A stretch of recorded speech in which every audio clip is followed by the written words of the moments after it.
জলটা খেয়ে নাও। হ্যাঁ মা, বলো। কি ব্যাপার গো, হঠাৎ আজ আমায় মা বলছো? আরে আমার বর বাড়িতে আছে, তাই তো তোমায় মা বললাম। ও এই ব্যাপার, আচ্ছা বুঝতে পেরেছি। ঠিক আছে, আমার বর কাজে চলে যাক, তারপর তোমায় ফোন করছি। আচ্ছা ঠিক আছে। সুমি, এখানে থেকে যা কাজ করছি তা দিয়ে তো আর সংসারটা ভালো মতন চালাতে পারছি না, তাই আমি বাইরে কাজে যাচ্ছি। তুমি বাবা আর মাকে নিয়ে ঠিক মতন থাকতে পারবে তো গো? থাকতে না পারলেও থাকতে তো হবে, বলো। তুমি চিন্তা করো না।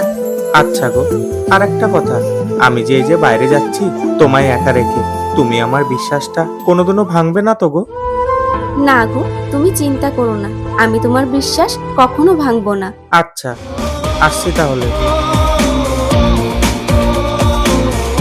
কি গো, আজ দেখা করবে তো? না না, তোমার বর যদি দেখে ফেলে? আরে ও কি করে দেখবে, ও তো বাইরে কাজে গেছে। এবার তুমি আর আমি জমিয়ে প্রেম করব, কেউ কিছু বলার নেই।